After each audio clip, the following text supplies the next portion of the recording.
दोस्तों नमस्कार। आज एक नाम ट्विटर पर ट्रेंडिंग में है, उदयनिधि स्टालिन। तमिलनाडु के मुख्यमंत्री के स्टालिन के बेटे हैं, उस सरकार में मंत्री हैं। उन्होंने कल एक मुद्दे पर बात करते हुए कहा कि सनातन धर्म डेंगू और मलेरिया की तरह है और इसलिए इसका सिर्फ विरोध ही नहीं होना चाहिए बल्कि इसका खात्मा होना चाहिए। इसका कारण बताते हुए उन्होंने कहा कि दरअसल सनातन धर्म सामाजिक न्याय के विचार के खिलाफ है। अगर हम इसकी व्याख्या करें तो सनातन धर्म वर्ण व्यवस्था पर विश्वास करता है और वर्ण व्यवस्था का मतलब है जिसमें भेदभाव है, जिसमें अन्याय है। और यही कारण है कि सदियों तक इस देश में शूद्र और दलित माने जाने वाले समुदाय, महिलाएं भी, वो गुलामी की अवस्था में रहे।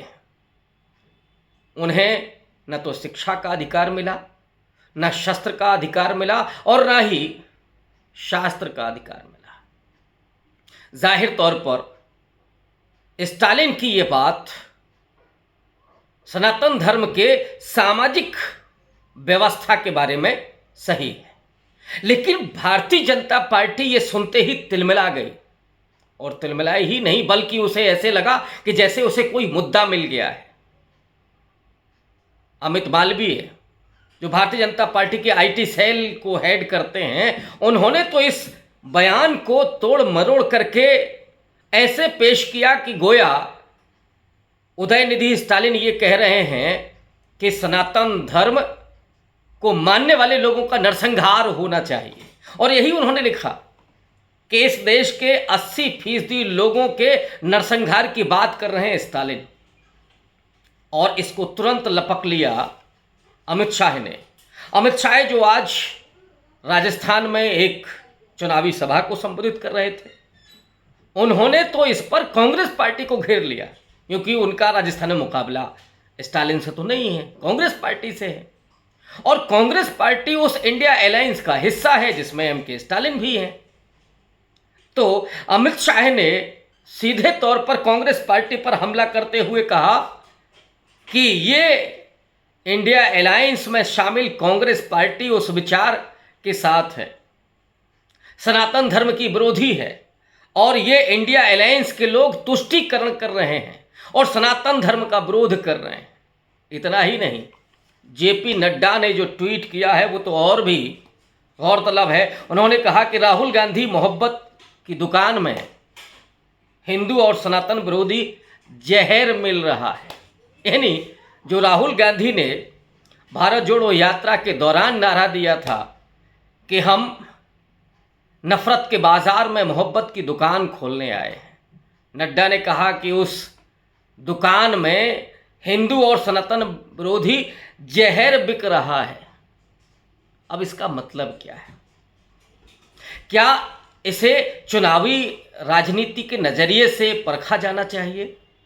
क्या इसे यूरेका यूरेका कह करके भारतीय जनता पार्टी जश्न मना रही होगी कि मिल गया, वो मिल गया जीत का मंत्र, जिसके लिए बेचारे लंबे समय से बेचैन थे कि कैसे वो इंडिया पर अटैक करें, इंडिया अलायंस पर। और नफरत इतनी थी उस अलायंस पर कि इंडिया के बजाय वो तो अब भारत कहने लगे। लेकिन इंडिया अलायंस के लोग भी इतने वैचारिक रूप से संपन्न हैं और तेज हैं कि उन्होंने दोनों ही नामों को अपने उस कैंपेन में ले लिया कि जुड़ेगा भारत और जीतेगा इंडिया। लेकिन इस बयान को, माने उदयनिधि स्टालिन के बयान को, क्या भारतीय जनता पार्टी चुनावों में इस्तेमाल करेगी? डेफिनेटली करेगी। अभी तो ये शुरुआत है, आज राजस्थान में ये बात हुई है और आगे लोकसभा चुनाव में भी अगर होते हैं तो समय पर जाहिर तौर पर नरेंद्र मोदी इसका बहुत मजबूती के साथ, बहुत चिंगाड़ते हुए, दहाड़ते हुए इसका इस्तेमाल करेंगे और इसको ऐसे पेश करेंगे कि जैसे स्टालिन ही नहीं बल्कि समूचे विपक्ष का इंडिया अलायंस सनातन धर्म की बर्बादी, उसके नरसंहार की बात कर रहा है। जबकि सच्चाई ये है, आज खुद उदयनिधि स्टालिन ने अपनी बात को दोहराते हुए कहा कि मैं अपने बयान पर कायम हूं, लेकिन मैंने हिंदुओं के या सनातन धर्मावलंबियों के नरसंहार की बात नहीं की है। दोस्तों, अगर इसे दार्शनिक रूप से, विचारधारा के रूप से देखा जाए तो जाहिर तौर पर पेरियार तो लंबे समय तक ये बात करते रहे हैं। उन्होंने हिंदू धर्म, उसकी वर्ण व्यवस्था, उसके सामाजिक भेदभाव, उसकी हिंसा, उसके नफरत, उसके पितृसत्तात्मक स्वभाव, वर्णवादी रवैये पर गहरी चोट की है। और दूसरी तरफ महाराष्ट्र से निकल करके आने वाले इस दौर के सबसे महत्वपूर्ण विचारक डॉक्टर अंबेडकर ने भी हिंदू धर्म को लेकर के ऐसे ही तीखी टिप्पणियां की थी। वो हिंदू धर्म को एक धर्म मानते ही नहीं थे। वो कहते थे कि एक समाज व्यवस्था है कि जो भेदभाव पर आधारित है। ये जाति व्यवस्था है। बेसिकली हिंदू धर्म जाति व्यवस्था है और इसीलिए ये ऐसी जाति व्यवस्था है जो असमानता, अन्याय और भेदभाव पर आधारित है, इसलिए उसके खत्म हो जाना चाहिए। ये खुद अंबेडकर कह रहे हैं, जाति का विनाश किताब में कह रहे हैं। और आगे चल करके जब वो राष्ट्र के विचार पर अपना मत रखते हैं तो वो ये भी कहते हैं कि हिंदू कभी एक राष्ट्र नहीं हो सकते, और इसलिए नहीं हो सकते क्योंकि ये जातियों में विभाजित हैं। और अगर होता भी है तो अंबेडकर ये भी कहते हैं कि हिंदू राष्ट्र को किसी भी कीमत पर रोका जाना चाहिए, क्योंकि ये संकल्पना, ये विचारधारा इस देश के करोड़ों दलितों और वंचितों के लिए सबसे बड़ी आपदा साबित होगी। और ये विचार बाबा साहब अंबेडकर के समय पर मौजूद है। विनायक दामोदर सावरकर जो हिंदुत्व के विचारक हैं, और हिंदुत्व के एकमात्र विचारक के रूप में मैं सावरकर को लेता हूं। सावरकर की विचारधारा कुछ भी हो, लेकिन निश्चित तौर पर उस पूरे हिंदुत्व की धारा में एकमात्र विचारक सावरकर है। और इसीलिए डॉक्टर अंबेडकर उस विचारधारा के खतरे को भांप करके उसका विरोध ही नहीं करते हैं, बल्कि उसका विकल्प भी दलितों को देते हैं। जब वो 1956 में बौद्ध धर्म को स्वीकार करते हैं अपने 3,80,000 अनुयायियों के साथ। और हम लोग जानते हैं कि एम.के. स्टालिन की जो धारा है, करुणानिधि, एम.के. स्टालिन, अब उनके बेटे उदयनिधि स्टालिन, ये उसी विचारधारा में आते हैं, उसकी अगली कड़ी हैं। और वो जब हमले कर रहे हैं तो इस पर बहस होनी चाहिए, क्योंकि हिंदू धर्म भी अगर हम माने, सनातन धर्म भी अगर माने, बस बेसिकली सनातन शब्द बौद्ध धर्म के लिए आया है और आगे चल करके हिंदू धर्म के लिए, वैदिक धर्म के लिए, ब्राह्मण धर्म के लिए इस शब्द का इस्तेमाल होने लगा। लेकिन जो शब्द जिसके लिए इस्तेमाल होने लगता है, जिसके लिए मान्यता उसको मिल जाती है, वो बेशक उसी के अर्थ में प्रयुक्त होता है और होना चाहिए। लेकिन जिस सनातन धर्म की बात हो रही है, वो सनातन धर्म क्या एकाश्मी है, मोनोलिथ है? उसके भीतर शैव हैं, वैष्णव हैं, जिनका लंबा इतिहास है संघर्ष का, शाक्त भी हैं, और फिर बौद्ध और वैदिक, इनका भी द्वंद्व का, इनका भी संघर्ष का इतिहास है। जैनियों के साथ भी वो इतिहास है, लेकिन हिंदू धर्म के भीतर तो सावरकर ने सबको शामिल किया है। इतना ही नहीं, उसमें आजीविकों की परंपरा है, यानी निरीश्वरवादियों की परंपरा है। आगे चल करके उसमें अद्वैतवादी भी आते हैं, यानी कबीर भी आते हैं, वो भी राम की बात करते हैं, लेकिन वो इस तरह के सनातनी नहीं है।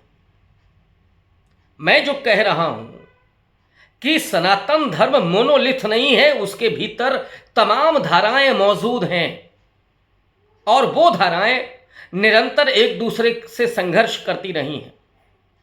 कबीर अगर निर्गुण को स्थापित करते हैं तो तुलसी आते आते फिर सगुण राम को स्थापित करते हैं, और ये परंपरा चलती रहती है। और इन सबको सावरकर ने या हिंदुत्ववादियों के विचारकों ने इन सबको उसके भीतर समेटा है। तो जो उदयनिधि स्टालिन कह रहे हैं वो दरअसल एक वैचारिक संघर्ष की बात कर रहे हैं। इसके आधार पर उसकी व्याख्या होनी चाहिए, उस पर विचार विमर्श होना चाहिए। और क्यों नहीं होना चाहिए? भारत का संविधान इस बात को रेखांकित करता है कि किसी भी धर्म की कट्टरता, सामाजिक अन्याय, भेदभाव, चाहे वो समुदायों के प्रति हो या स्त्रियों के प्रति हो, बच्चों के प्रति हो, उन सब की समीक्षा की जानी चाहिए। जो लोग संविधान को हटाने की बात कर रहे हैं, जो संविधान की समीक्षा की बात करने लगे थे पहले,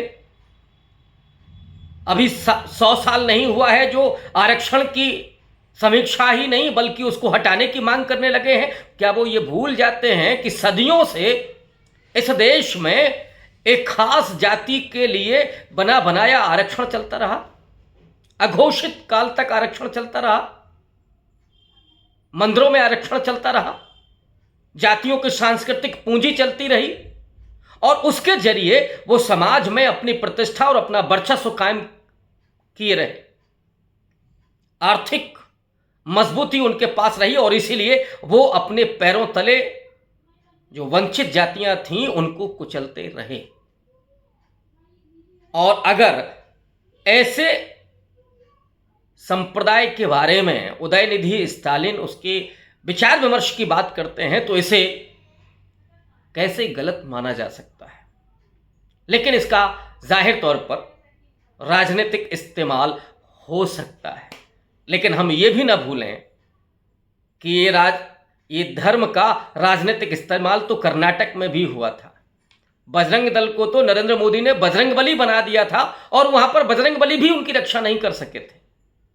बजरंगबली को बार बार कहते हुए भी भारतीय जनता पार्टी वहां चुनाव हारी थी, इसलिए ये मुद्दा चलेगा नहीं, भले ही भारतीय जनता पार्टी इसके लिए प्रयास कर